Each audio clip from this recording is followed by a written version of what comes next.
Go into a cafe and for a morning tea or a milkshake, we'd all go in there, and before we left, the last thing we'd do is drop these stink bombs. Well, because the proprietor of all these cafes would be after us. We moved away very quickly, didn't we, Harley? We moved away very quickly indeed. Harley, what about one of the days when we were going up north and someone climbed up the clock tower? Oh yes, yeah, Wanganui, Ron Smith. In fact, it was about 11:45, and at the Wanganui, this is the ground where not Peter Snell, the other Walker broke the world record, didn't he, for 1500, I think, or a mile. Anyway, there's the athletic park there and behind the main street, and it had the main town clock there, which would ring every quarter hour, and half hour, and 3/4 hour, and an hour. We were all over there. The bus was parked nearby. So anyway, Ron Smith decided he was going to climb up this bloody clock tower. Away he went up there, got to the top, and he decided he'd change the time. And it was about 11:45 or 20 to 12, so he moved the hands around or whatever he did. Next minute it was ringing 12 o'clock. All the people were coming out of these shops and offices, going for lunch. Caught him out early, so we changed the bloody time. Their watches had stopped. So we never caused vandalism as such. We never damaged things, as they might do these days, or a lot of young people do. And we never ever damaged anything, but we had a lot of fun, and it was always good fun, like taking the hats off guys and things like that, and these stink bombs and so forth. It was always a lot of fun. And down at Ariti, we raided the fridges there, and someone raided the fridges, and we got told off for that. And yeah. Those same championships at Ariti, there was the whole of the sand was covered in what was called sea lettuce. So it was green and thick sea lettuce, and in those days you had to lay the patient down on the sea lettuce and do resuscitation there. And that's something we'd never forget, because we had to lie on it like lying in a bed of green lettuce. Now, Helen, you told us about the that's great. A lot of people now unfortunately don't recall the rescue and resuscitation things where you lay patients down and that, and one day we'll get that history recorded at the Surf Club for people to see those sort of things. Well, in the early days when we did the Schaefer method of resuscitation, we also had a blanket that we laid the patient down. It was folded very neatly, and it was put onto the reel in a certain position, and we were all judged carefully, even on the position of this grey blanket, and we had to shake it out, lie it down, place the patient right in the middle of the blanket, and so that they didn't get water or sand or anything like that on them. And then it was all folded up very neatly and put back on the reel. But at lunchtime, the girls would get this blanket out and we'd go walk through all the sandhills along Canterbury beaches, wherever the carnival was being held, and we would encourage the public to throw all their change into these grey blankets, and I suppose that was all put towards fundraising for the Canterbury Association. It was. That was one of the things we did.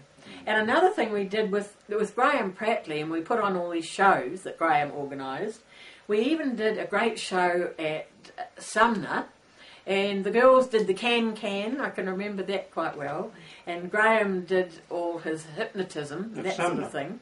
Yeah, at Sumner in a big hall, and that was all for fundraising as well. And he did quite a few shows like that. He was called Gordon Graham, his stage name, and he did shows at the Civic Theatre in Christchurch, which was a tremendous help with fundraising. That's great. Now, Harley, can I just come back to you for a second? Would you like to tell us a little bit about your achievements in swimming? I know that you were. I know that you were a freshwater swimmer, a breaststroke champion of sorts, weren't you, for Canterbury? Right. Yeah. And New Zealand. Okay. Yeah, I used to train under basically. I was my own coach for a year or two, and then I trained under Jack Brewer, and used to swim with Bev Brewer, and I think Helen might have done a little bit, but there was Paul Garrett was another one, but he didn't train under Jack Brewer. But that was for swimming. I mentioned Paul Garrett earlier on, and he became a great surf swimmer, and he trained under another guy, I can't remember his name, but anyway, he was a great freestyler. But a group of us would go to the national swimming champs, and I won the junior 100 yard championship at the Newmarket Pool in Auckland. When I was a junior, I was about 16 perhaps. And the next year was it came to Christchurch at the Centennial Pool, and I picked up that title again. So I held the title and picked it up again in the 100 yards breaststroke at the Centennial Pool. Graham Pratley was also. Graham Pratley was a very, very good breaststroker. He won a New Zealand championship, breaststroke championship, 100 metre. So he was it might have been 200 metre, Graham did. He was a very, very good breaststroker, and we were all freestylers as well. In fact, in one of the years that Paul Garrett beat all the New Zealanders and Australians at the Royal Carnival in Melbourne in the surf race and belt race. That year, only a month earlier, I beat Paul Garrett in the belt race at Taylor's Mistake for a Canterbury title. So I beat the Australasian champion, I suppose, and I was nominated for the New Zealand team because of that. And Dad was on the farm then. We'd bought a farm, and a dairy farm, and I had to cancel out because we'd only just bought the farm, and I was needed on the farm to make hay and all sorts of things. So I pulled out of that. Perhaps I should have gone. But anyway, I made the Canterbury water polo team. I played water polo for Canterbury, for the A team, mainly the B team, but quite a lot of games for Canterbury A. And that were good days. Terps played as well. In fact, we all played water polo. Yeah, most of us did. I don't think Paul Garrett did. Can't remember. But anyway, that were good days, and so that was another thing we did. Now, Harley, you also, after you left Taylor's, were instrumental in setting up Waikuku, weren't you? And as I recall, you were Canterbury Surf Lifesaver of the Year when you were probably in your 50s or 60s. Would you like to just, this is a Taylor's video, but perhaps just like to tell us a wee bit about that. Yeah, all right, Tiger. Yeah, well, we're out at Waikuku, Helen and I, on the farm, and there was a need for a surf club at Waikuku, and I had attempted to start one up in about 1960, around about then, we were on the farm then, but there didn't seem to be any interest, and I couldn't get interest going, and I couldn't get help from the local council. But some years later, about 1970, we decided to give it another go, and there was an old shed on the beach, an old shed which the council had moved onto the beach, and it had an old-fashioned reel in it. So anyway, we thought, we'll give it another go, and it was Helen and myself, there was, I won't mention other names, George Sulos, but I won't mention other names because I'm members of Taylor's, but there was a good group of us, and we got the club going, and over the next 3, 4, 5 years, I would have got probably 30 people through their bronze. And Helen got quite a few because she was very busy on the farm. She'd look after the farm, and she helped, of course, with they were off the farm then. Yeah, but Helen would help coach in that as well, perhaps on the theory side and that sort of thing. So we got the most in New Zealand we got through their bronze.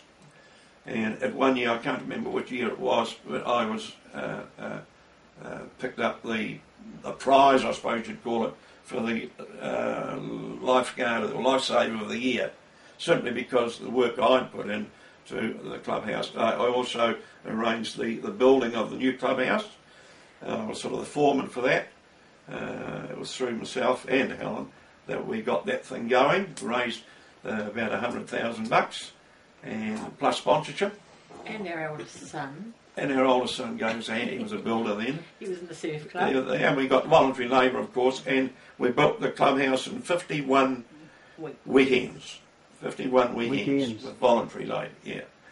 And so that was good, and so I was nominated for the Lifesaver of the Year, and about that time, or soon after, I went through the Canterbury area membership, for the officials, and so did Helen. But and I was superintendent of the Canterbury Surf Life Saving. That was the big chief. I made a trip to Australia as one of the management team about that time, and I was president of Canterbury Association, and I think from memory Taylor's nominated me as a life member of Canterbury Surf. So yeah, that's about it. Good on you, Harley. You forgot about Charlie's Angels. Oh yeah, right. Yeah, I had a team. I coached a team. I coached one of the teams I coached were a group of girls, and there was about 8 of them, and I started coaching them when they were about 13, and they were all nippers at Waikuku. And when they became a junior age, I started coaching them in 6-man and 4-man and march past. Well, over the next 2 or 3 years, they won a couple of Canterbury titles. They got a second and won a march past in New Zealand. Got a lot of seconds and thirds, but they became known as Harley's Angels throughout New Zealand, because gunners used to call them Harley's Angels. Greg McClurg over the radio, and I come down to the beach, you'll see Harley's Angels practising there, and Harley's training them, and so forth. And but anyway, that was good, and I coached them for about 4 or 5 years, and they were actually at the Nationals, say, or Canterbury, they were pretty near always the best drillers on the beach.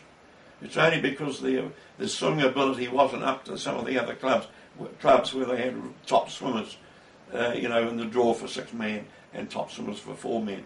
But so one year we drilled 1.2 in a 4-man, and the next team was about 4.5. That's how close I got them down. But the swimming lost it. Yeah. We got runners up, and we got a good ride up from Ray Cairns in those days. So that was good having coaching the girls, and they've all gone now. Yeah, the achievements have been great for Surf Life Saving, Harley, not only Taylor's, but it's been. Now, Helen, perhaps you can tell us about our ladies' team. You were a member of New Zealand winning team, weren't you? Yes. In the 4-man, at least, maybe more. Yeah, well, it was for several years, Tiger. It was for several years. We had a great team. We won a lot of golds and silvers in the 4-man and the 6-man, and particularly the march past. I think we must have won that. It must have been 5 or 6, 7 or 8 times, and we thought we were pretty good marchers, and we all had pretty good figures in those days. And you can't say that now. I tell you, those days have gone. Good days have gone, unfortunately. But we did have a lot of success. And of course, in the 6-man, the first 3 girls were either going to be the patient, the beltman, or one other position from the team. It could be resuscitator, or you could have been a linesman. But when you lined up to take your number out of the hat, you were always dead scared you were going to get number 2, which was the beltman, and knew that was going to be the hardest swim. But that was a lot of fun. You'd draw your marble out of the hat, hand it back, hands behind your back, and you'd step up into your position. And it wasn't until you stepped up into your position that the audience and everyone else knew who was going to be the patient and who was going to have to drag the line out to save them. And I can only remember one really, yes, if you were a linesman and the tide was out, then the line would get caught in the sand, and you actually drew blood into that V-bit there between your thumb and first finger, because you had sand running through your fingers. And it was the same when you were hauling in on the line, and you were leaning over the drum, and you had to be very careful that you didn't graze your hands there as well. But we all enjoyed it, and it was just so much great fun. But all the girls enjoyed their life and their times at Taylor's. I think Bev Breward must have spent many, many years, and it would have been her first love, I imagine, outside of teaching. But her first love would have been Taylor Mistake, and all the competing she did through all those many, many years, and helped all the girls, get through and win all the medals. That's lovely. Now, Helen, do you think you've got anything more you'd like to tell us before I think see if Harley's got anything else for us. Yes, there is. I can remember a huge surf, in fact twice, and I don't think there's been as big a surf since. One of them was at Gisborne, Waikanae, and that would be about 53, 54. But 54, because it was a year that Paul represented New Zealand at Australia. So here it'd be 54, it'd be 52, something like that. But anyway, the surf was that there was some great swimmers around, and some good freestyle swimmers and seniors.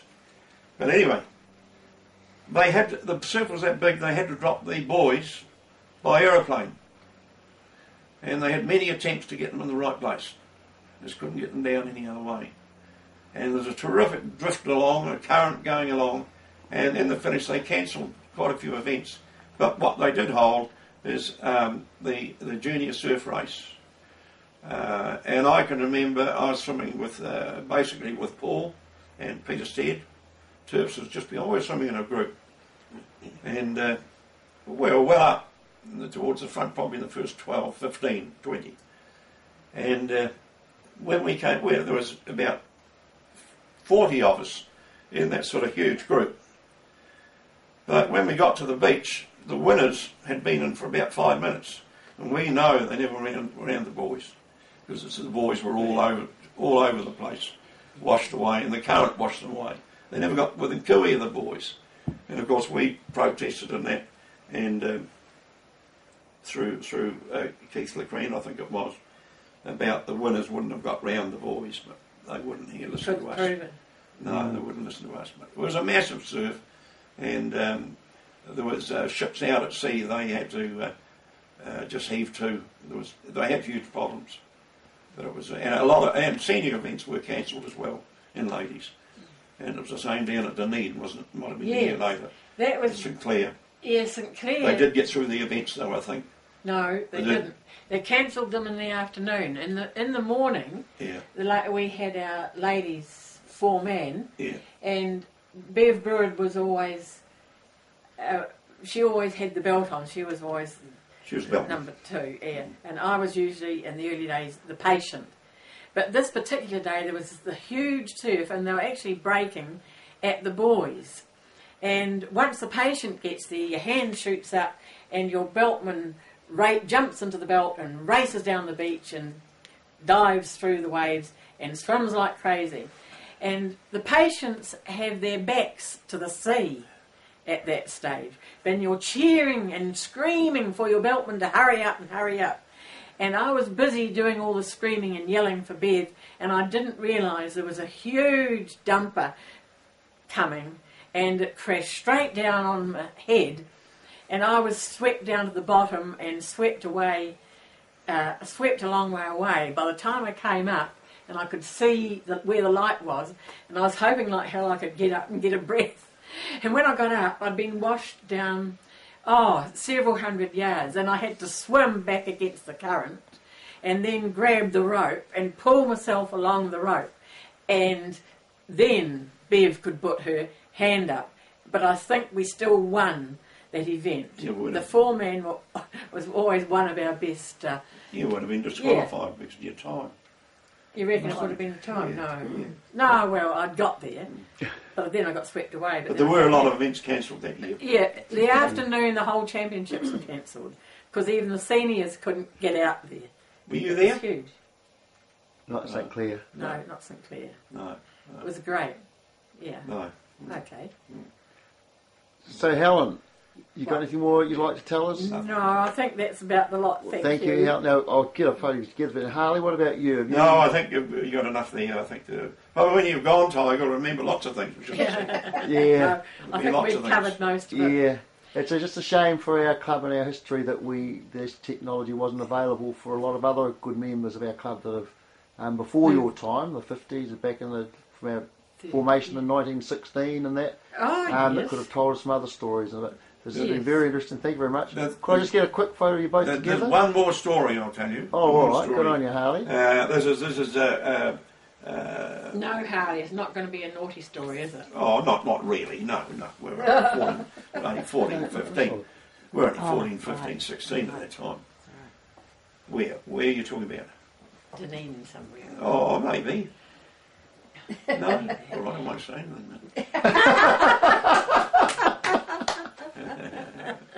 On that quiet note, we will finish our... Could I just get a quick photo somehow together? Harley is in a bit of a wheelchair, folks. You won't appreciate this, and he can't really move over at this stage towards Helen very well. I might have to pan out a bit. No. And you can wave us goodbye. Helen, thank you so much for your song before. Right, I'm sorry that we you can sing it again to end it if you want to, or would you just rather leave it at that? My voice wasn't quite up to it. No. Thank you both so very, very much. We've enjoyed reminiscing. Bye. Bye. Bye.